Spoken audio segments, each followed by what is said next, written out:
You're looking at the main page right now where you're going to see that you can filter by year, you can filter by city, room, floor, or room type. We have sections here for our active alerts that there are 15 that are currently open.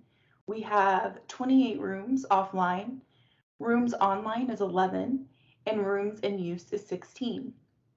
As you can see below, we have the active alerts that is sorted by an order of severity. These are only the current open tickets, so there are 15 of them, and they go over the severity, the ticket ID, status, what conference room, the date that it was opened, the time elapsed, the equipment that there's an issue with, and details.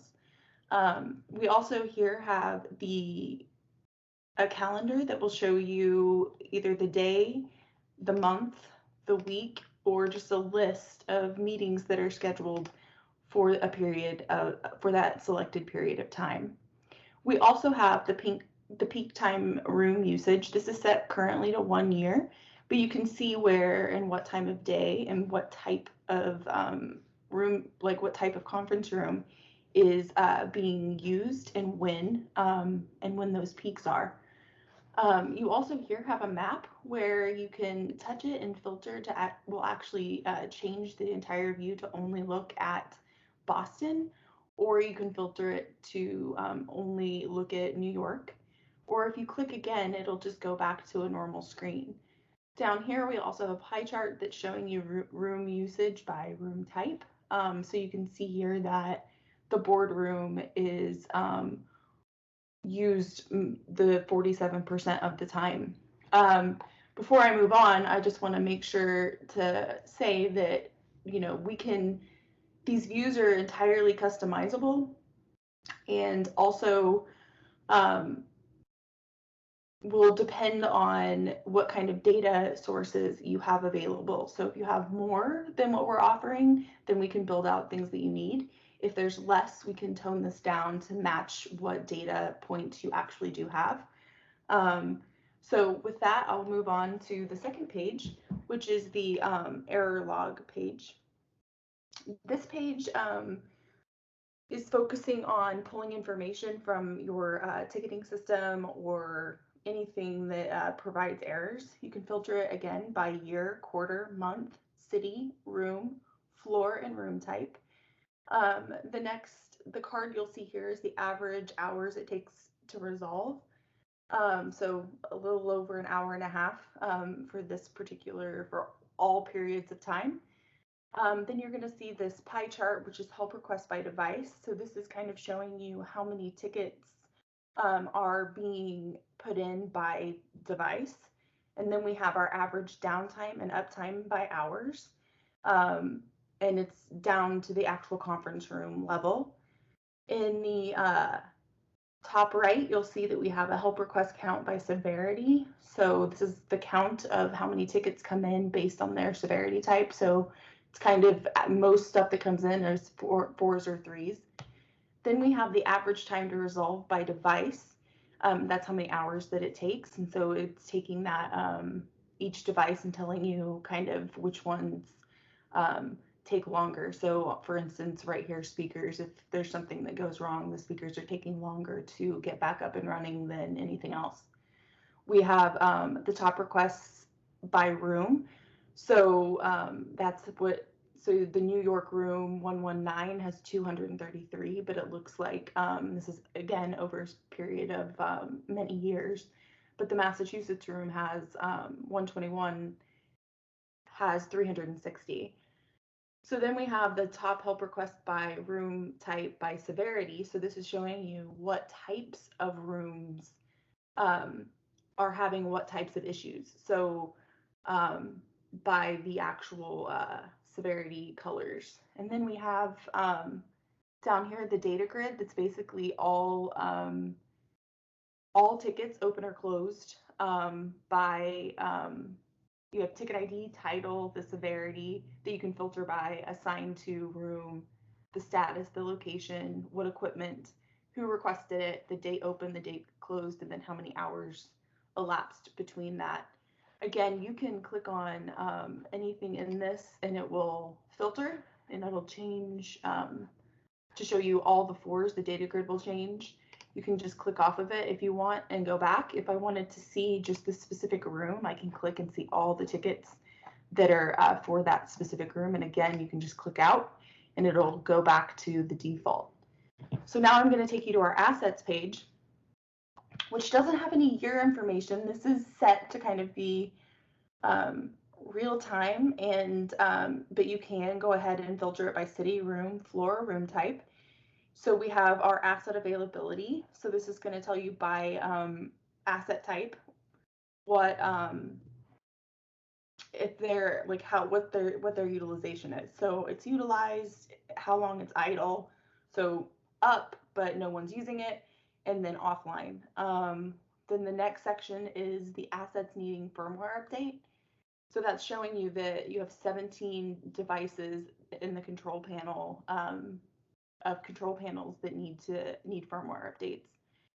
The two cards at the top are the total amount of deployed assets, and then how many total devices and assets need firmware updates. In the far right hand top corner, you see the asset percentage by manufacturer. This is going to tell you like how many assets you actually have by what manufacturer. So you have 31%, almost 32% is BiAmp. So you can go ahead and like click on that and it will tell you exactly what conference rooms, what kind of assets you get from that specific vendor or manufacturer. So you can click off of that. The asset aging by device is showing you by device type how many total units actually need. It's an aging, so you have 36 units that are out of warranty. It might be time to refresh in the speaker section.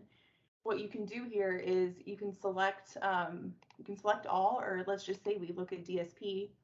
It'll switch and show you that you have 28 devices that are needing an upgrade, 14 still under warranty. And if you want to see what actual conference rooms are in those, you can just drill down and it will actually, can drill down and it'll actually show you which conference rooms need to be refreshed. So you can look at that here, and then whenever you're ready to go back up, you can just click up and it'll take you out of that view. And then I can click and select all and take it back to the normal view. Then we have the asset aging by manufacturer. So this is how many assets you have that are aged by this particular manufacturer. So BiAmp, there's 10 that have actually lapsed out of warranty. And then down here in the data grid, you have asset type, conference room, what their current status is, if they're deployed, if they're decommissioned, anything like that. You have the latest firmware version, when it was last updated, what region it's in, what conference room it is, the IP address, and then the year, quarter, month, and date was actually purchased.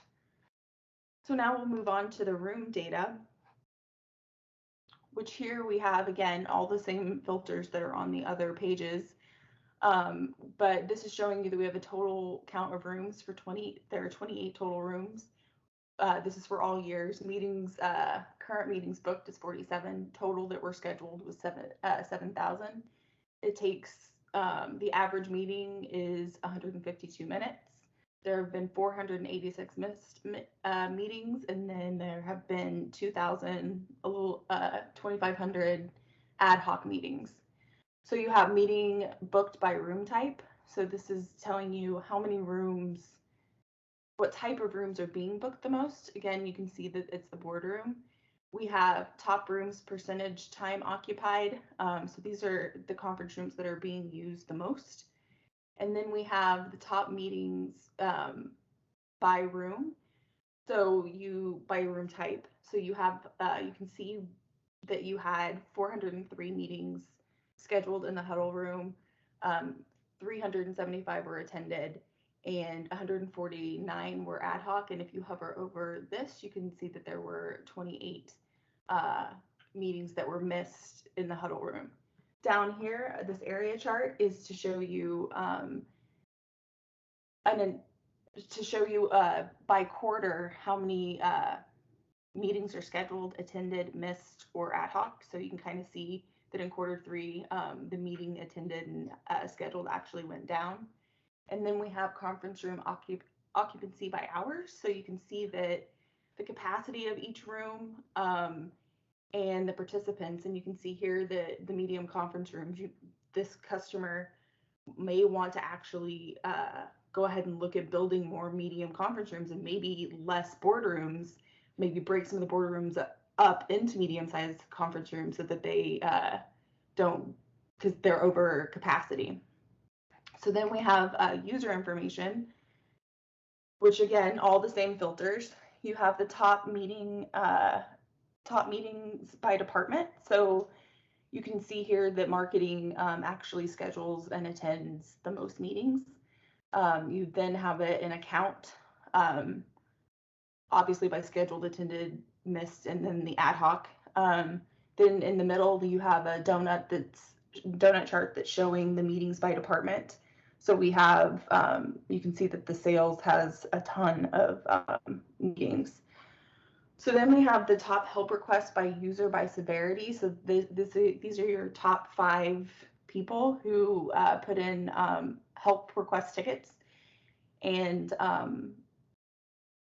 the severity of the tickets that they actually put in.